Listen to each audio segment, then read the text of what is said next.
The following is rated not safe for work.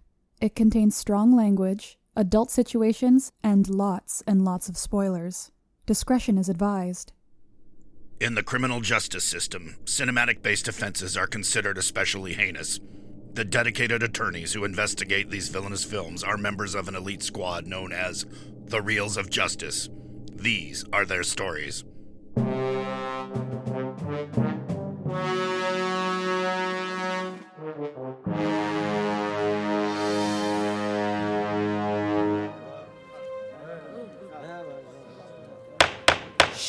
Order, please, order. The Reels of Justice is now in session. Judge Maynard Bangs presiding. Your eyes for the Honorable Judge Bangs. Be seated. Welcome to the Reels of Justice. Today we are hearing the case of The People versus The Spy Who Loved Me, a 1977 British spy flick following the exploits of Agent 007, James Bond, as he attempts to foil a madman's maniacal plot to destroy the world and restart society over again under the sea. For those of you unfamiliar with our court proceedings, we're here to determine if this film is guilty of being a bad movie. As always in this courtroom, films are to be considered excellent until proven awful, and the burden of proof lies upon the prosecution to prove beyond a shadow of a reasonable doubt that this film is guilty. Miss Frieda Toth, you are appearing on behalf of the prosecution. You may present your opening statement. Your Honor, honored witnesses, you need to understand the importance of the title, The Spy Who Loved Me, and I will prove to everyone here that the movie, The Spy Who Loved Me, is not worthy of the title that it bears. It bears no resemblance to the source material, and it is cheesy. Thank you. Appearing on behalf of the defense is Mr. Dylan J. Schlender. Please present your opening statement. Thank you. Ladies and gentlemen of the court, The Spy Who Loved Me is not on trial. I consented, and it was a night of passion I will never forget. I actually wrote a song about it, was immediately sued by Carly Simon. Instead, we are here to discuss The Spy Who Loved Me, and this stands as a pillar of Bond moviedom. Let me list the ways. Roger Moore at full pomp. It is engaging with well-balanced villains, a plot with stakes, but it is easy to follow. It has badass submarines. It has badass cars that are also submarines. And a Bond girl that trumps Pussy Galore herself. This movie is everything we want in a Bond movie and nothing we don't. A triumph, ladies and gentlemen. That is what we have here. Thank you. Ms. Toth, you may please proceed with your first exhibit. My first exhibit is, in fact, the title, The Spy Who Loved Me. I want you to listen to yourselves as you say, The Spy Who Loved Me. I want you to let it roll beautifully, beautifully off your lips and into the air, because it's obvious from the title, The Spy Who Loved Me, that they're talking about James Bond. James Bond is the spy who loved me. James Bond would not be interested in a spy loving him. He's not interested in who loves him at all. The Spy Who Loved Me is the title of the book written by the beautiful young Vivienne Michel, who found herself in the position of having to defend herself against gangsters. And when she was unable to defend herself against gangsters, who should show up but James Bond? He was the spy who loved her. Now, I read the book. I loved the book.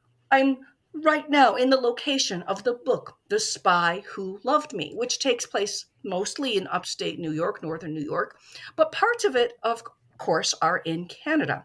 So when I first went to see the movie, The Spy Who Loved Me, I was impressed because it started out, or very close, in Canada with a ski stunt off a cliff in Canada. I was very happy about that, and then I remembered that the book takes place in October, and there wasn't any skiing.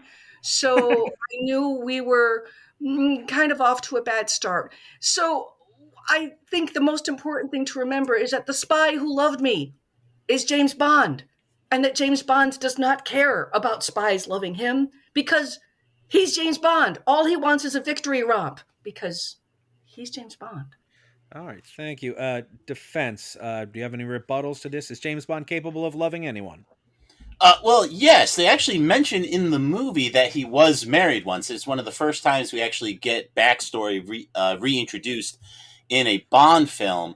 And yes, The Spy Who Loved Me is named after the book, just like GoldenEye is named after the Jamaican Estate by Ian Fleming. So you do have to allow for some liberty in these title usages.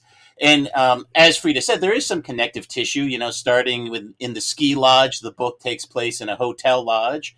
One of the bad guys in the book, his name is Slug. He's complete alopecia. One of the bad guys in the movie is a guy who presumably has alopecia. You can't really tell, but he is bald. So there is some connective tissue there. And I think James Bond is very concerned about the people that come in and out of his life, whether or not he loves them as the heroine in the book thinks, or whether we're supposed to believe that it's the KGB agent in the movie that loves him, or if he somehow loves her. I don't think is that big a deal in the grand scheme of James Bond. It makes for some interesting reading, I'll give you that.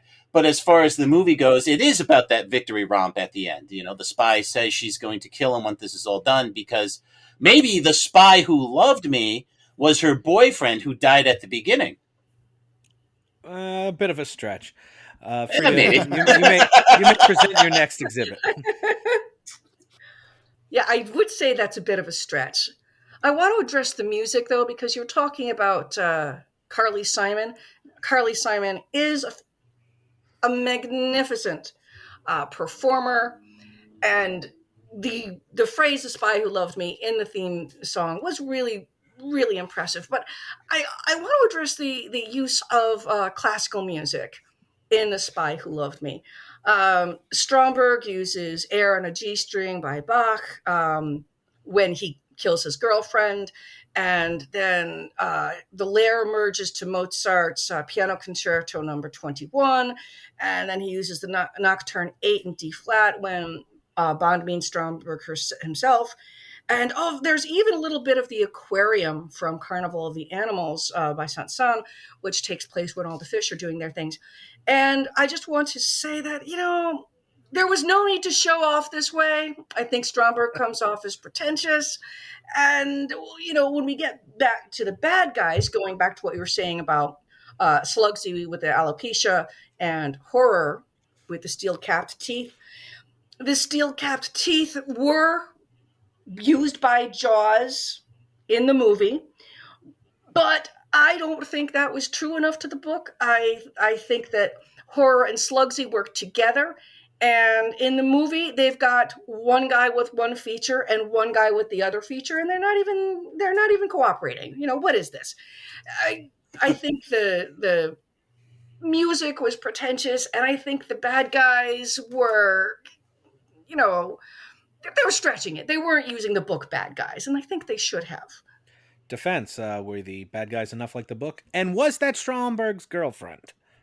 Okay, well, there's a lot to unpack there. First of all, I'll start with the music. This stands as one of the best Bond themes, and I do think it has a lot to do with Carly Simon's performance. I mean, we'll have to let the jury decide that, but I don't want to rest my case on that fantastic Bond theme, which happens to be my favorite.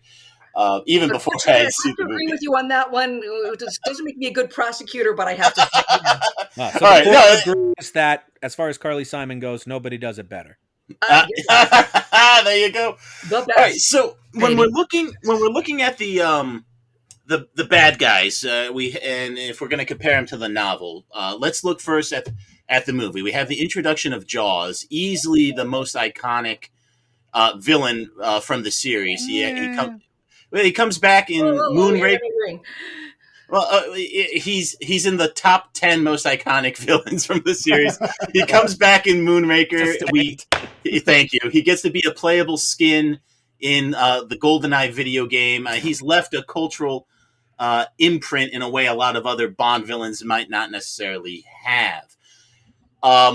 In the So then Jaws' analog in the book is this guy called Horror, who is a tall, gaunt kind of guy. They do mention his steel cap teeth to reflect the fact that he obviously had served time in prison. Possibly he had just gotten out of prison, and that he's a dangerous dude, right? Like the main character, Vivian, she can see it in his eyes. Like he has like this quiet menace about him. Jaws doesn't need steel that. cap teeth wasn't selling it enough. Yeah, well, it wasn't like what Jaws' teeth were, right? Where that's like a weapon, like Oddjob's had. Like this was just like a character trait he had to illustrate the fact that he had served time and that he was, a criminal. Like so these are criminals in the book. In the movie, you have to crank everything up to 11. So these are hardcore assassins. I mean, it's not just that Jaws can kill you. He could kill you with his bare hands, with his metal teeth. He's huge. I mean, he's played by the actor Richard Kiel, standing well over 7'2", immense physical strength and prowess that he had in his young age. He's an incredibly strong man in real life. He was actually the first pick to play the Incredible Hulk based on his physical strength. I think we can all agree that going with Lou Ferrigno was the better call, but that's neither here nor there. And then moving on to Slug, again, he's in the novel, he's a crack shot, and he's definitely a real skeezy pervert. He's lusting after Vivian the entire time. You don't need that in the movie. In the movie, you just need a guy who can go mano-a-mano with James Bond and pass on some information, because unlike the novel, James Bond is the star of the movie. James Bond doesn't show up in the novel until the very, very end, right? It's kind of like the octopus story in a previous case we discussed. So the main villain then going into the movie is Stromberg. And why does he have Bach air on the G-string and stuff playing like that?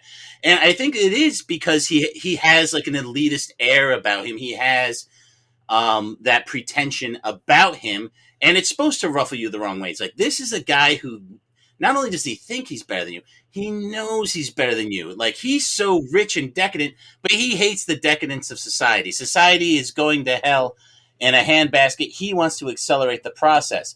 I don't think he would say the same thing if we lived in a world that was still producing artists at like the level of Bach or something. Like, he felt like a man out of place, out of time. And so he wanted to basically do like the Ayn Randian thing of divorcing himself from the whole world, going underwater, starting that sweet Atlantis colony. It was an idea so cool and so awesome that James Bond movies would rip it off again in Moonraker, but The Spy Who Loved Me did it first. All right. Frieda, is Carl Stromberg Ayn Randian? I would say he is, but I would say that he would argue with you about that. He lives in his own little perfect world. And this is a weakness in a movie that is, hey, let's face it, the movie is really, really fun. But it's out there. It's ridiculous. If you read the book, Spy Who Loved Me, you're going to find, wait, this could really, really happen. And as fun as it is, the Stromberg, it lends so much ridiculousness to it. And again, it's super, super fun.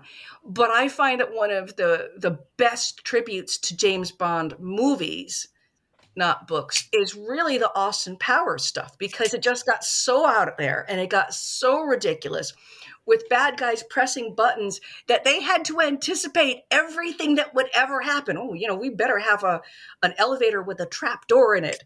We better have,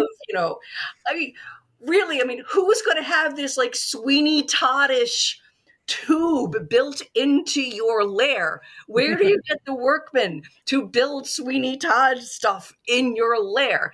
How do you explain? He had objection. He clearly had access to some of the best engineers in the world. He built that super tanker. He built his super city that came up and out of the water. I mean, the guy was connected. They established he had resources beyond compare. He had resources beyond compare, but I'm saying somebody that smart maybe wouldn't spend all this time on Rube Goldberg machines done on a fantastic scale. It adds to the panache. The guy he had a lot of flash to his substance. He was the sizzle and the steak.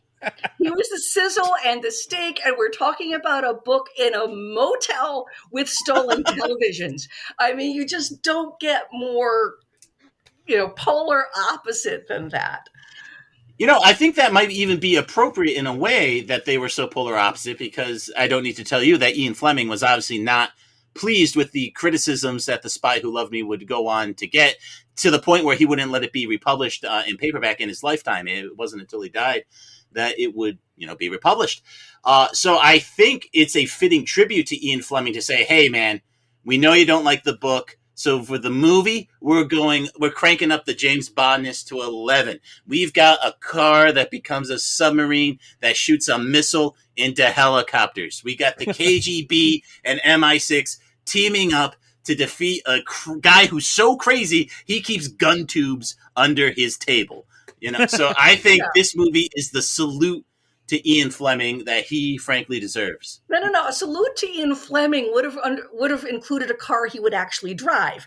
And the book actually had the Thunderbird, the actual car that Ian Fleming drove, which, by the way, was such a terrible point of contention between Ian Fleming and his wife that when she was writing to her friends, and she would write these horrible, nasty, nasty letters, and she would call her husband Thunderbird or just TB when she was really, really angry at him. So if you're going to pay tribute to Ian Fleming, you want to pay tribute to the guy with something he would actually do, which is drive a Thunderbird. Okay, I suppose if he had a Lotus that was also a submarine, he would drive it. But the fact is he didn't. He drove a Thunderbird. And James Bond Spy Who Loved Me book, and this is part of why his feelings were so hurt, which I want to talk about after the trial because I've got like all kinds of factoids for you there. But the book James Bond is so close to Ian Fleming, even down to the literal make and model of the car he drove, that no, I'm not going to buy it that you make a tribute to Ian Fleming by making James Bond vastly different from who he really was. But Ian Fleming's always kind of saw himself as a Bond-esque figure, and I think we see that adapt with the times. We see Roger Moore in the 70s acting a little more 70s, right? And then flash forward to like Pierce Brosnan. It has very much of a 90s feel to it. Flash forward post 9/11 with Daniel Craig. I mean, that's a post 9/11 Bond. Bond has an amazing way of adapting with the times, but maintaining a lot of those core characteristics that make him unmistakably Bond. So it's not going to be Ian Fleming in amber in all of these movies. There will be some evolution to him that still has a lot of those core consistencies. If you guys have discussed this, forgive me, but it seems to me that my favorite description of James Bond is that he's actually a Time Lord. We haven't discussed it, but Q could probably build what the hell, the TARDIS? A Tartarus. Yeah, but the thing is, like, he keeps on, I don't know about that. Becoming reborn as a different character for the next generation. Yeah. Yeah, no, I think that's a good way. I mean, that's like more of a meta way to, obviously not in universe. He doesn't get reborn. He's a character who does exist out of time because you can always plug him in to those new situations, and you can do it very effectively. And Roger Moore was the right Bond for that late 70s, especially a story like this dealing with détente and whether or not the West could actually work with the USSR. If a common enemy were to arise, that was something very much on people's minds back in the late 70s. You basically had Vietnam fell apart. You had Watergate. There was a lot of shakiness in the West that is reflected well in these Bond movies. Yeah, but the movie was only 12, 13 years after the publication of the book. So the people who were making the movie would have been the right age to actually have read the book and have done more with it. And they would have absolutely had a sense of it. I mean, you can certainly remember things from 10 years ago with a vividness that you could actually use it. Now we're way far away from the 70s, and we're certainly way far away from the 60s. But that's the time the movie was being made. I mean, this was not just living memory. This was, vivid memory. Even if it is vivid memory, though, too, you would have to look at the major shortcoming of the book vis-a-vis making it a film, and that would be the first 2/3 don't have James Bond. The first third is Vivian just remembering her two lovers of the past. I think it's Derek and Carl are their names, if I'm not mistaken. And I don't know how you put that into a James Bond movie. The climax would be fantastic when he shows up and he actually fights Slug and Horror, of course. But I don't know how you stretch that into a 2-hour plus movie that reflects, modern day concerns the same way that the movie The Spy Who Loved Me was able to do. But, that's one of the wonderful things about Ian Fleming writing at this time and in this way. He was making a conscious effort to be more feminist. He was actually trying to write that way. And as someone who was the right age to read the book, he's writing as a very young woman in early love affairs. He did a fantastic job of doing that. I felt very much connected to the young heroine at the time I was reading the book. I not necessarily would call myself a heroine, but I felt a connection to the book. The women reviewers thought he did a wonderful job, which was a whole other problem. The women reviewers thought he did a great job. The women reviewers gave reviews like the most attractive of Bond's heroines to date, and my favorite, which is muscularly brilliant, but not for prudes. I'm described that way often. This is That's true. going on my dating profile right now. Now, okay, I would like to enter in something as an exhibit, if I would, in response to that. And I really don't want to read this on the show because my kids will listen to this one day. But Yeah, is this not a line from the book? And I quote, "All women love semi-rape. They love to be taken." End quote. I love that line. Oh my God, Your Honor! I may have to sustain it. She loves the line. You need to let me finish. I love that line because of its utter wrongness. And let me finish because this is so interesting. When he wrote that line, he's pretending that the woman said it because he's writing from the woman's point of view. So the line is, and I don't even have the book open to this, but this is an argument I get into a lot, so I'm usually ready for it. Oh, fair enough. Yeah. All women love semi-rape. They love to be taken. He failed so utterly in that moment in seeing it from a woman's point of view that even though this is supposed to be a first-person narration, in that case, he can't stop himself. He has to go, all women love semi-rape. They love to be taken, instead of all women love semi-rape. We love to be taken. He knew when he was writing it, he was falling down. Now, of course, if you know anything about Ian Fleming's personal life, he was, sorry about your kids listening, he was heavily into sex play. He was heavily into bondage. He was into whips. He did all sorts of things that your kids shouldn't listen to. And he had real problems with this. He had real guilt problems with this. And every once in a while, he would punish James for something that he did that he felt bad about. There was a short story called The Hildebrand Rarity. And one of the characters in The Hildebrand Rarity has a ray tail. And he uses the barbs on the ray tail to whip his wife when he feels his wife is being disobedient.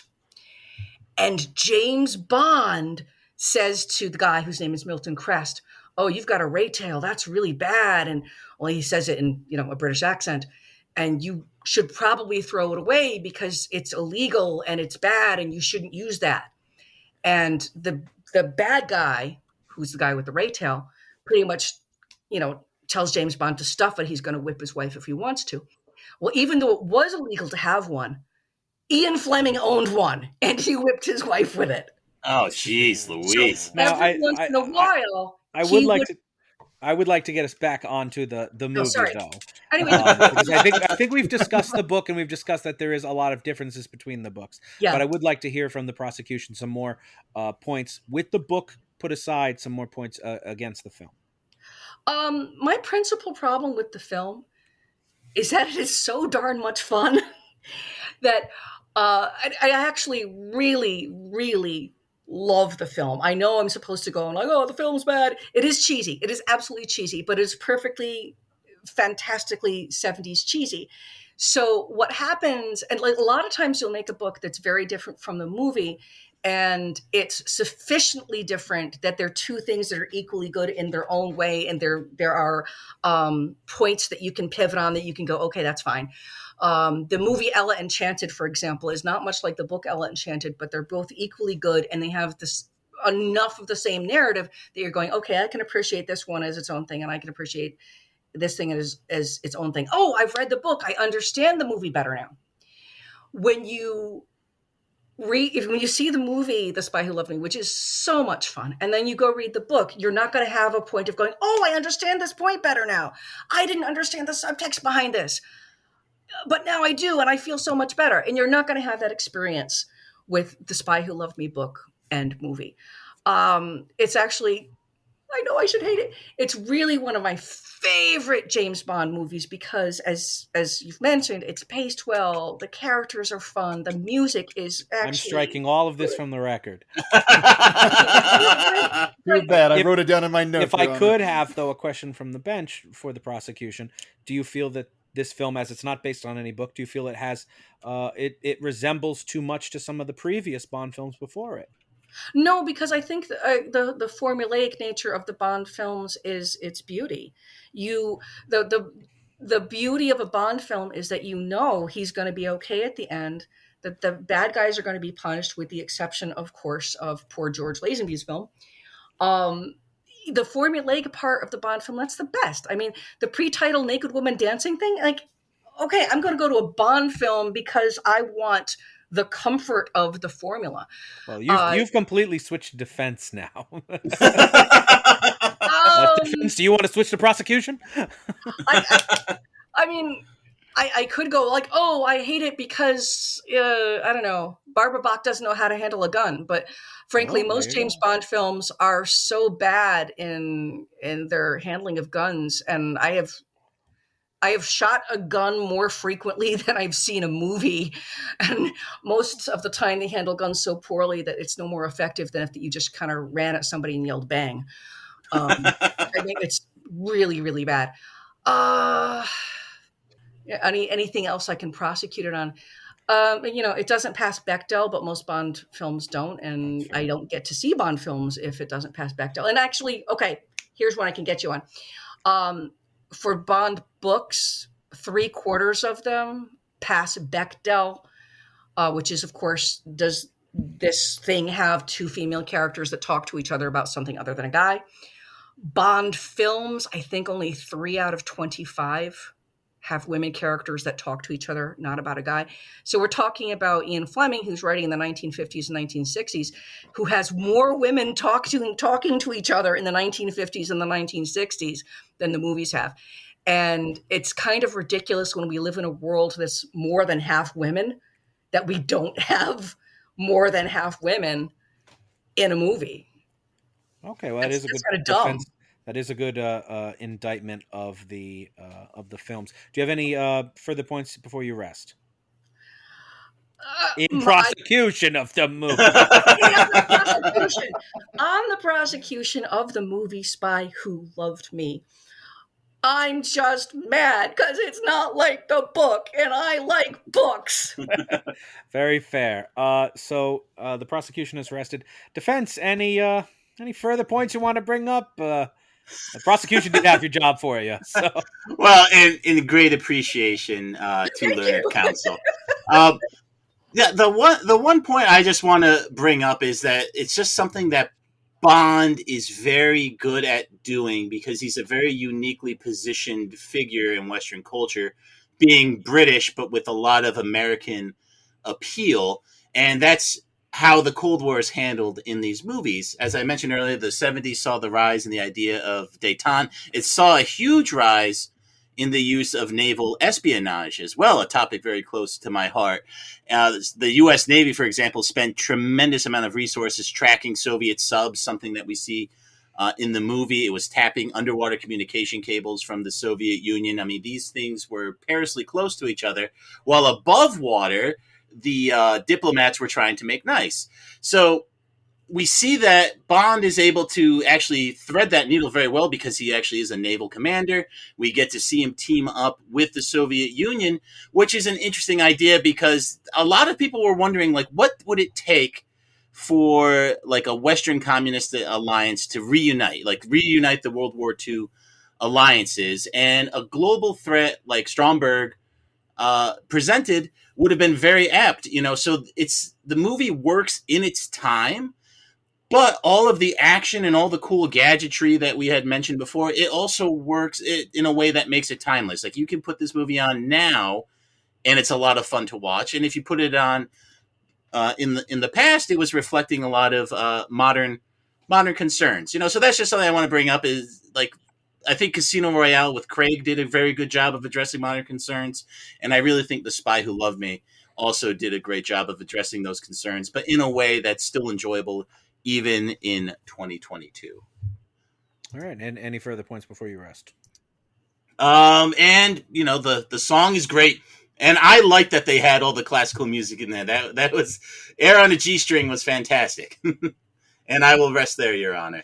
All right, thank you. Well, now both sides have rested their cases. The attorneys will now present their closing arguments. Frieda, you may begin with the prosecution, remember. Oh, gosh. If you're going to make a movie and give it the title of the book, for heaven's sake, reference the book. And if you're going to make any kind of movie ever, you've got to have exactly the correct proportion of women are in there that there are in the actual world. It doesn't make sense to do it any other way.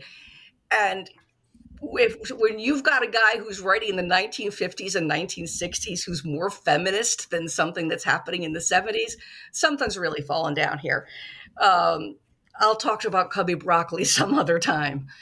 My point is that it's not following the source material, and it is in its way antiquated, even though it's 13 years younger, newer than the book on which it was based. All right. Thank you, Mr. Schlender. Please present your closing argument for the defense now. Very good, Your Honor. In a way, I'm upset that Ben didn't get this case because I would have really liked to have hear him sing the Spy Who Loved Me theme song, which we all know he probably would have done. But again, this is just a cool, slick movie. We have Roger Moore at full pomp. We have very cool villains. The introduction of Jaws, mind you. The stakes are real. There's great action set pieces. There's great production design through and through. Q actually even gets to be pretty hilarious in this, popping up out of nowhere with the submarine car here. So again, this is quintessential Bond. It's a lot of fun. A lot of these ideas would be used again, and they always work. They found the formula in The Spy Who Loved Me, and it is not guilty. Thank you. Thank you both. Members of the jury, Mr. Rob Maynard, Mr. Big Ben Haslar, and Mr. Nobody Does It Better, Ryan Luis Rodriguez. You have all heard the facts concerning this case. It is now up to you to determine if this film is guilty of being a bad movie. The bailiff will escort you to the deliberation room to render your verdict. I was loved by a spy once. Don't recommend it, though. I just ended up getting interrogated for a month when she returned to North Korea. That's not love, bailiff.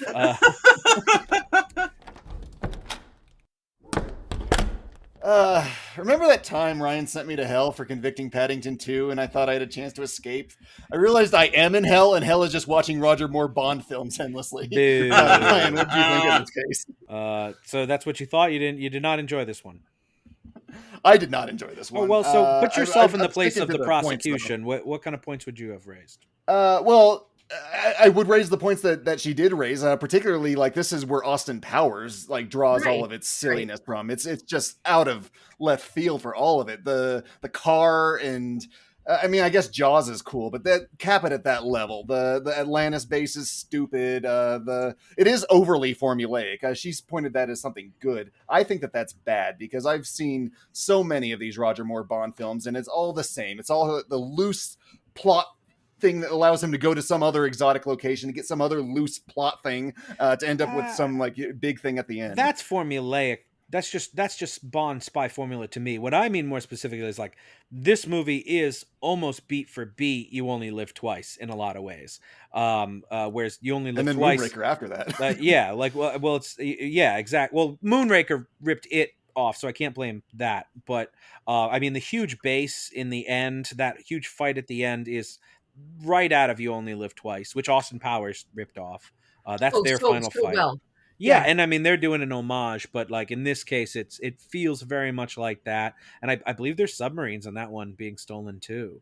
And Thunderball has some hijacking of a plane in that one to get nuclear missiles. And then Stromberg kind of feels, his name kind of sounds like he feels like a cheap Blofeld.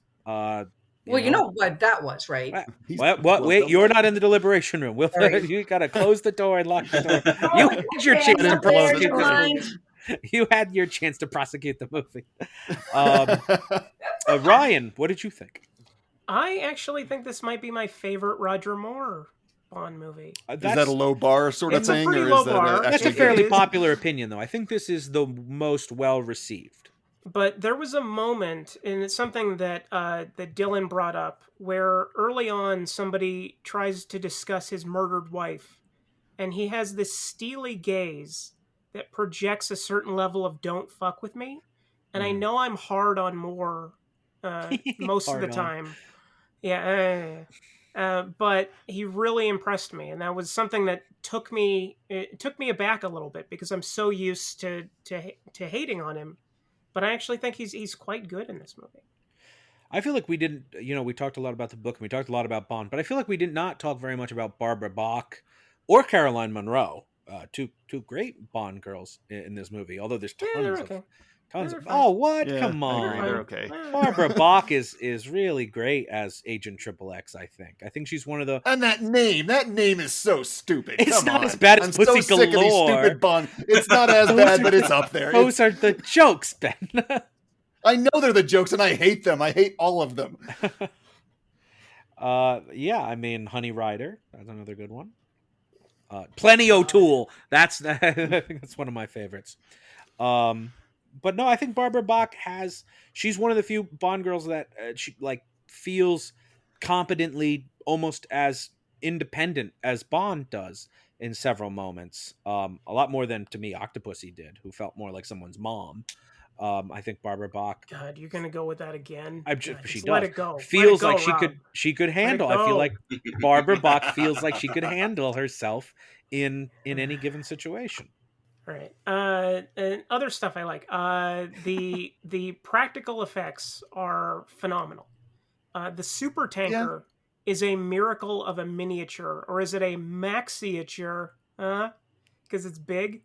There is also a metric shit ton of complicated Ken Adam interior sets that I enjoyed quite a bit, and the underwater laboratory that looks like the Legion of Doom headquarters. Yeah, I could have dealt with a lot more of that. Not enough of that in the movie. In terms of what is not good, the disco tinged score reminds me of Friday the 13th Part 3D, and that is not a compliment at all. Wow. It is horrendous at times. The sort of disco Bond theme. Yeah. Oh god. Oh god. I hate it. I really hate it. All right. Fair. Do you have any feeling about the villains? You like Jaws? I love Jaws. Big fan of Jaws. Let it be said that I'm pro Jaws. How many films is he in? Is it just the two? Just the two. We've done them both now. Could have been in more. Could have been in more. That's all I'm saying. He probably would have been. He wasn't Roger Moore. I mean, he is trapped in space forever now. Yeah, they get him down. They get him down. Then just give him those metal wings and he can fly away. Yeah, that'd be great. Yeah, no, I agree. He's one of the more. I would say he's one of the more iconic ones. Stromberg, he's not up there, but he's okay. Honestly, didn't even remember the guy's name. Yeah, I didn't either until I said it. I wrote it down specifically, like I need to say. I need to know what his name is. Yeah, I mean, how many times you guys? Is this your first time seeing this movie? Either of you? No, I've seen this. No, I watched it for Moonraker, but other than that, I think that I watched all of them time. in a big burst, but remembered nothing from them. Okay, I've seen this movie probably 24 times, so I mean, yeah, I know. You've topped me by 10. Yeah. Anyway, so then let's start locking it in. who's foreman? I'm the foreman. I'm why don't saying you have to go Okay, me. since you were so eager. Well, why can't Ryan go first? Because you were so eager, and I'm the foreman, baby. Read it on the name tag. Read it. Read the name tag. It says foreman. All right. You're in my world. I'm now, one of the Grandma. people who this is not one of my favorite Moore movies. I'm more of a Live and Let Die guy. But it's very good. It does have a great theme song. It does feel a lot like You Only Live Twice to me. The plot that way. But but then you have Roger Moore, so it's a campier one that I think works. The gadgets are cool. The women are all very attractive. The locations are fun. So I'm gonna go not guilty. All right, Ryan, you gonna make it interesting, or are you gonna lock me out? Sorry, Ben. Not You're gonna lock me guilty. out. I'm gonna lock you out. That's all right. I'm sorry. That's all right. Okay, but yeah, just going based off the notes, yeah, there were some good points. I do like the theme. I do like the miniatures, as you said. That wasn't in the case. I like Jaws. But the Ian Fleming, like, the more I hear about him, the more I hate him. The Bechdel test, that's a point against it. The Austin Powers thing, the car, the not being like the book, just like stealing the name, like the name is what makes people want to see a Bond film. That's all stupid. I'm going guilty. But let's go out there and tell that semi-handsome judge. What the fuck? Whoa! Yeah, Shots fired! Jesus! Hey, Mr. Ugly Foreman, have you reached him? Hey, I didn't shave today. Give me a break. We have, Your Honor. In the case of The People versus The Spy Who Loved Me, we find the defendant not guilty of being a bad movie. Hey! The verdict is so rendered. I hereby reinstate The Spy Who Loved Me's license to kill, effective immediately. Please give 10 to 12 business days for your firearm to be returned to you via standard bubble mailer. Court is adjourned.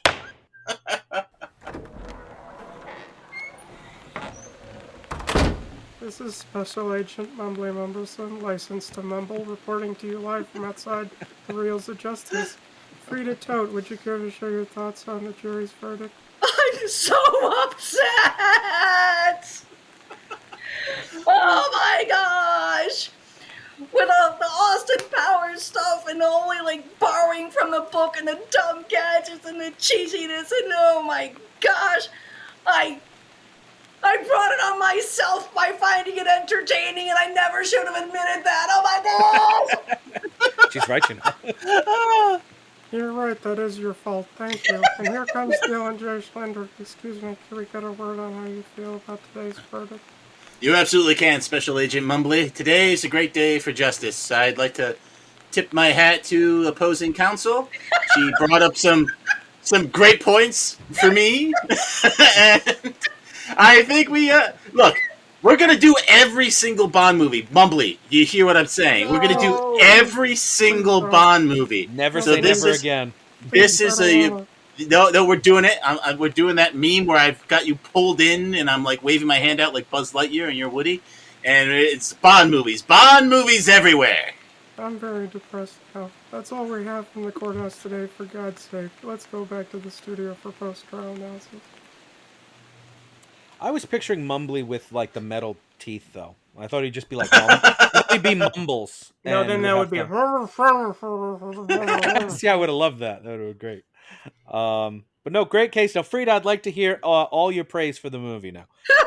I think I did pretty well. Is this your favorite Bond movie? Oh, no. That's a toughie. You're on the spot. I'm sorry. Welcome to the spot. You're on it. Live and Let Die. On the record. I've got a soft spot for Live and Let Die because I actually got to meet Jeffrey Holder. Yes. So, and he... I like that one in my mouth. And he was, he was so wonderful, and he talked about the movie, of course, but... and Jane Seymour. It's I don't know, my favorite James Bond movie. It was definitely... Sorry. Oh, Ben doesn't know. We don't have to listen to that. I was going to say it was a little blaxploitation. No, you're the guest. That's what makes it great. That's what makes it great, Ben. I love that it's a blaxploitation movie too. That really works within the time period more than any of the other weird time period ones. But yeah, Frieda, to think about it, what your favorite one is, and if you have to get back to us, that's fine. But otherwise, what have you been working on? What have you been doing lately? Well, I did retrace the trip that Vivian made in The Spy Who Loved Me. She took a motor scooter, a Vespa, from Montreal to Lake George, which I was able to find a vintage motor scooter and do the trip that she did. And that involved primitive camping in the Adirondacks by myself. And it was super fun. I loved it. Ooh, nice. And you didn't come up against any goons? No, but everybody was thugs? really worried. It was interesting because I would, people saying, well, what are you doing this summer? And I would tell them that I'm, taking a motor scooter, following the path of a Bond girl. And mostly people were like, oh my gosh, I'm so worried. Can I go with you? I'm like, no, that's the point. Yeah. I do it by myself. And especially guys with motorcycles would want to keep me company. And luckily with them, I didn't have to say, buzz off, I want to do it alone. I would have to say, the Vespa goes 35 miles an hour and you ride a Harley. I don't think you'll enjoy yourself. Might as well just get out and walk. Yeah. So yeah, I was like 12 hours at a time on my Vespa. So that was really fun. That's awesome. Do you have like journals about it, or were you I have a blogging book coming out in the fall. Oh, that's better. Oh, here we go. Here we go. Yeah. Read the Plug lead. that. Read the lead. I frequently contribute to Artistic License Renewed, which is a blog run by the fabulous Tom Cull. He put us in touch. Yeah. Oh, that's right. Yeah. That's right. I forgot about that. Yeah. Yes. He's so much fun. And so I wrote an article for him, and then I was approached by somebody who thought that my experience would make a really good book. And of course I did the sure, right, whatever you say. Wrote a rough draft, waited for my rejection, and was told, oh my gosh, we're how soon can you finish this? So it's going to be probably in October, which is of course Spy Who Loves Me really takes place in October. So that'll be a full color book with maps and pictures of me and stories about my skinny dipping in Lake George and all kinds of interesting things. No pictures of that though. No. Now, do they have a book title? It's tentatively it's James Bond, Route 9, and me. All right. I like it. The essay you wrote about it, so that's on literary007.com. It's called Viv and Let Die, Route 9 and Me. I love and that.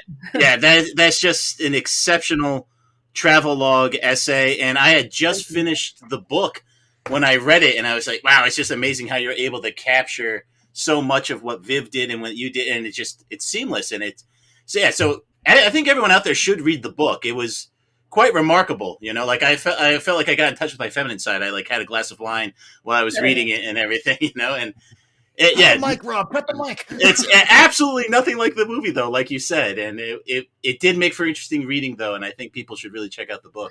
Yeah, I want to address the Ian Fleming not liking it part, because that's so interesting, and it's also a game of whisper because of what happened. He had every expectation that it was going to be a success. He said it was the easiest thing he had ever written, and you can tell when he's writing it, it flows very well. There are a few places he falls down, a few places he struggles with the writing, but mostly it flows very well. And a couple reviews came, and they didn't like it. And male reviewers, no doubt. But it wasn't all reviewers. What was interesting about it. Podcast reviews. And it wasn't worse reviews than the famous, James Bond books are sex and snobbery, which came, some years before. But what happened was his feelings were greatly, greatly hurt. And at this point, his wife was the opposite of supportive. And I can't imagine being an artistic person, making a living as an artistic person, and having your wife make fun of you at parties. I mean, she was like that mean. And I would like to clarify, she called him Thunderbird not because of his car, but for his love of fortified wine. Okay. Yeah, I don't get it either. Well, it's a brand of fortified wine. And it's cheap. It's like Steel Reserve level. yeah. Oh, yuck. Night Train. So anyway, there's a myth that the book failed financially. It absolutely did not fail financially. And this is something that if you kind of think about it, like, oh yeah, I guess it didn't fail financially, because that's not how these things work. When Ian Fleming ordered it not to go into paperback, he only ordered it not to go into paperback in England, which was where his wife's friends were. First of all, he didn't have the power to order it not to go into paperback other places. The contracts were already signed. But if something's failing, you don't order it not to get into paperback. It just stops selling. He made the order for it not to go into paperback, and his agent at the time, whose name escapes me, I can look it up and get it to you later, said, please don't do this. If you do this, you're going to lose a lot of money. That is not what somebody says when something is failing. Even his wife tried to talk him out of that decision because she wanted new curtains. She was expecting the money that it would make. It was not losing money. And I have next to me on the shelf, I've got about 5 separate printings of the paperback copy in America that were available during Ian Fleming's lifetime. I don't know if you guys have written any books. Matt Sherman has. I have. I've written one. So Part of one. So have they gone into 24 printings yet? How many editions? I think we're close. I'll double check. I think. Yeah. We're huge in Indonesia. In my experience as an archivist, what I found is that most books in the entire world only ever go into one printing. Some books go into more, but most books only have one printing or one edition. And the Spy Who Loved Me American edition went into 11 printings while Ian Fleming was still alive. And he only lived to 1964. It went into 11 printings. Publishers don't print stuff for the fun of it. You have an additional printing when it's selling well. I cannot imagine calling myself a failure if a book that I wrote went into 11 printings just in one country in 2 years. I can't. And it wasn't even inside in schools too, which is usually how these printings happen. Yeah. I'm pretty sure that wasn't supposed to be in school. I don't think it was. But no, the myth has grown to he wouldn't let it go into paperback, but that's not true.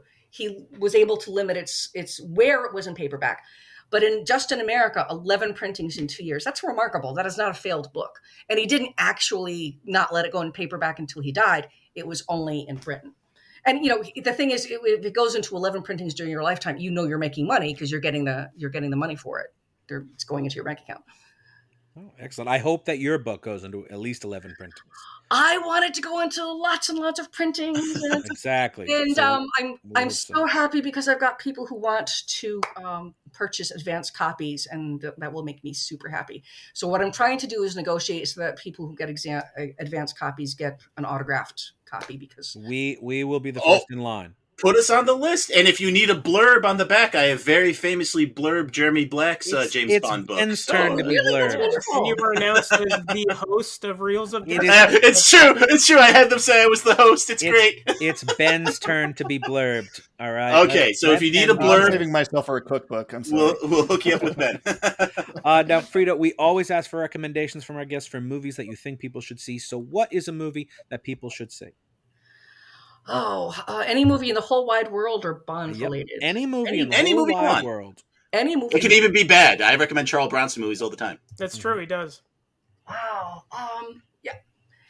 I think that you should all see Mamma Mia. Hey, here we go again. No, not the second one. Not the second one. Only the first one. If you see the second one, then you'll have an experience with wow. This is what happens when you get different writers and directors. Mamma Mia, the first one, was really, really sneaky. It's this wholesome, ABBA-fied movie that's all about consensual sex and lots of it.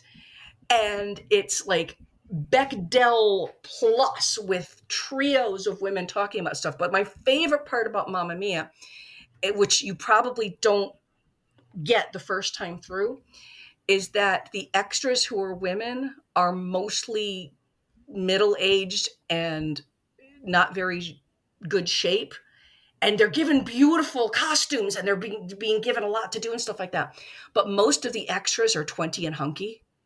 So they did the opposite of almost every movie you will ever see, but they did it in such a subtle way that you probably don't notice it unless somebody tells you, or unless you watch it repeatedly and go, wait a minute, how come there's like 50 guys in Speedos and they're all built and the women are all in their 50s?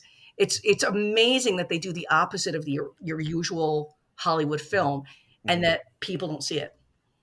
No, that's an excellent choice, excellent reason to. One of Ryan Luis Rodriguez's favorites. I wouldn't say one of my favorites, but I did recommend it. Yeah, you've recommended it. That's what I mean. Is you like it too? I do. Schlenzo, what is your recommendation? Well, I may have tipped my hand a little bit. I am recommending, that's right, because there's 9 of them. We got to get to all of them. Another J. Lee Thompson, Charles Bronson movie. And this one reminds me a lot of James Bond because Charlie Bronson is a very Bond-esque figure in this, and it's The Evil That Men Do. Charlie Bronson is on the hunt for an evil doctor who tortures people in third world countries because they're rising up to try to overthrow the governments. They bring him in, and a band of survivors say, "Oh no, sir, we are hiring Charlie Bronson and he's going to come kill you." Charlie Bronson goes after the doctor, takes out all of his goons. Does he kill the doctor and save the day? You'll have to watch it to find out. And also the Bechdel test.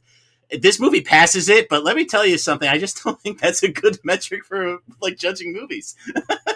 Well, maybe not Charlie Bronson movies. Yeah, lots of Charlie Bronson movies pass the Bechdel test, and you still wish you didn't watch them. It's a check mark in the plus column. It's not all of them, but it's a good thing. But Charlie Bronson probably cancels it out. Oh yeah, so pretty significant. Half a mustache of his would cancel it out, for crying out loud. So I was a judge. Carl Stromberg, the baddie in today's movie, he may think that life under the sea would be idyllic. But I don't think he's thought out the dangers we might encounter down at those depths. And that's why my recommendation really exemplifies this point, and it's 2020's Underwater, directed by William Eubank. After delving too deep and too greedily for precious resources on the ocean floor, a drilling operation awakens Lovecraftian horrors from the deep, and a group of workers now finds themselves in a struggle for survival. It has some good underwater action sequences, and the monsters are decently designed, although they're rarely shown very clearly. It's almost certainly one of the last movies T.J. Miller will ever do. But on a more positive note, it stars the radiant Kristen Stewart in a role that should be firmly placed among the pantheon of strong female sci-fi protagonists. Don't at me, bro. Hopefully, this will forever erase her past participation in those unfortunate vampire films that we cannot name. Underwater is not currently streaming anywhere that I could find, but I'm sure if you're patient, it will come to some service before too long. Or I guess you could buy it if you're super into Cthulhu monsters or Kristen Stewart. Can I just it's not on Hulu because it's a Fox movie? Yeah, I don't know. Before you pay for anything, check your library card and see if you can either stream it or borrow it from your library. We always push Canopy. Oh, we do. That's Ryan's thing. Yep. We push on Canopy all the time. But it is a good point to bring up. Absolutely. Well, listen, if your local library doesn't have Underwater, go and ask them to carry it. If mine has it, yours should have it. It's that simple. Everyone should have it. I watched it twice in like 12 hours. I love it. I've only seen it the once in the theater. Worth another viewing, Ryan. But Ryan, I'm going to let you go next. What have you got? My recommendation this week has yet again nothing to do with this week's trial. Love it. Yes. Instead, I am promoting Riley Stearns' follow-up to The Art of Self-Defense, a recent theatrical release called Duel. It's not the one about the evil truck. Boo. No, this is about a young woman with a terminal illness who elects to have herself cloned so that she may live on in spirit after her death. Things get complicated when she unexpectedly goes into remission, and in order to have the clone decommissioned, she must duel her to the death. What? It's crazy. I have a feeling Big Ben would enjoy this film because both the original my woman future wife in and it. her doppelganger are played by Karen Gillan. Ah. She's phenomenal. She's so good. I really enjoyed You know this what's better picture. than one Karen Gillan? Two. Exactly. And you're making them fight? I want to see this movie. I am a sucker for doppelgangers, and Stearns is really making a name for himself with a peculiar idiosyncratic vision and a knack for pitch black deadpan comedy. Duel will likely be out of theaters by the time this airs, but keep your eyes peeled because it may very well be streaming somewhere soon. And it's dual, D-U-A-L, right? Because Correct. there's two of them. They're dual, but then they have to duel. Yes, it's So a dual meaning. It's layers on layers on layers. Man, this is getting way too heavy. I want to hear what Ben has to say for his Big recommendation. Ben, send us on It's home. going to be lamer. I'm going to go with another film featuring an MI6 agent pairing with a Russian spy and recommend 2020's The Courier, starring Benedict Cumberbatch. This film is based on the true story of Greville Wynn, who is a salesman who ends up sneaking microfilm from a Russian agent back into the UK in an attempt to temper down the Cuban Missile Crisis. As you might imagine, though, the KGB, they don't like that sort of thing, and these two end up in quite a bit of hot water. Don't know if I needed to go into any of that because it stars Benedict Cumberbatch, and you know him. He's good in everything. So The Courier is streaming on Prime. Benedict Cumberbunch. He's great. Wasn't he? He wasn't Doctor Who. He was Sherlock Holmes. He's Doctor Strange. Doctor Strange. Doctor Strange. Yeah. Doctor Strange. That's the doctor he is. I knew he was one of those crazy doctors. He would be a great Doctor Who. I think they've talked about that. He can't be Sherlock and Doctor Who. Surely he can't. He can, but don't call me Shirley. And with that, we are all out of show, but we want to thank our guest, Frieda Toth, for joining us. Thank you so much, Frieda. Hey, it's been fun. We are going to get an advanced signed copy of your book, and then we're going to do it too. All four of us are going to get some Vespas, and we're going to cruise around, but all alone, actually. We're going to have to, we can't go together. Actually, I think we should race. That would be fun. I think like a scooter gang would be really fun. That would be fun. Hey, and did you think of your favorite Bond movie yet? Oh, I can't. It just depends on my mood. All right, fair enough. Because different eras are different, and you go to the Daniel Craig era, and it just hits you in different emotional ways than a different era film, than a Timothy Dalton film was going to hit you. It's just what you need that day. You have to. We'll dub in you saying "GoldenEye." Don't worry. I should say GoldenEye. Okay. There it is. There it is. Oh, we got it. Just helped you again. The clock behind her is changing over and over. Great. But we'd love to have you back again in the future. We can do another Bond movie or whichever ones you like. But you will have to prosecute that time. You're going to make you stick to it. Okay. We hope everyone else will join us again as well as the Reels of Justice keep turning. Count it. Thank you, folks. Bye. Please follow us on Twitter at Reels of Justice, Instagram Reels of Justice, and Facebook.com/Reels of Justice.